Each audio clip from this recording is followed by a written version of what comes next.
এদিক দিয়ে চলে যান। কে হয় আপনার, কে হয়? আপনার স্ত্রী। নাম কি আছে স্ত্রীর? হ্যাঁ, বয়স কত?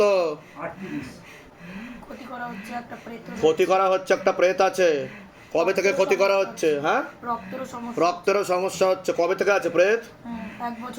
1 বছর ধরে প্রেত রয়েছে। বড় ক্ষতি কবে করেছে? নিজে থেকে আছে প্রেত। আর ক্ষতি কোন বাড়ির তরফ থেকে করছে? অনেক বছর ধরেই করছে। অনেক বছর শ্বশুর বাড়ির তরফ থেকে। আচ্ছা, এবার আমি বলছি ভালো করে শুনুন। ওনাকে বিচ্ছেদ ক্রিয়া চালানোর চেষ্টা করা হয়েছে, ঠিক আছে, হাজব্যান্ডের বাড়ির তরফ থেকে। এরকমই দেখতে পাওয়া যাচ্ছে। অসামঞ্জস্য, মতবিরোধ, কলহ, ঝগড়া, ঝামেলা, অশান্তি, বিবাদে জড়াবে। মনে নেগেটিভ চিন্তা আসবে, ভুল বিচার আসবে, হীনমন্যতায় ডিপ্রেশনে ভুগবে। পরবর্তীকালে সাইকোলজিক্যাল ও মেন্টাল প্রবলেমও তৈরি হতে পারে। এমনকি আত্মহত্যা বা সুইসাইডাল প্রবণতাও তৈরি হতে পারে। যেখানে থাকা হয় সেখানেও ক্ষতি চালানোর চেষ্টা করা হয়েছে। কোনো প্রশ্ন আছে আপনার? ওয়াইফের কি সমস্যা হচ্ছে? বউয়ের, স্ত্রীর হাওয়া বাতাসের সমস্যা। এরকম কতদিন ধরে চলছে? 1 বছর থেকেই চলছে। অন্য জায়গায় তো দেখানো হয়েছে,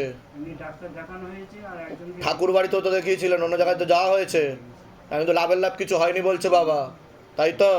ওনার শরীর শুকিয়ে যাচ্ছে, রক্তের সমস্যা, নার্ভের সমস্যা বৃদ্ধি পাচ্ছে। খারাপ কাজ করার চেষ্টা করে প্রেতে ওনার সাথে, ঠিক আছে? কোথা থেকে আসছেন, কোথা থেকে? ধামের বিষয় কিভাবে জানতে পারলেন? নিজেদের বাড়ি? যেগুলো বললাম মিলেছে তো? বলুন জয় শিবধাম।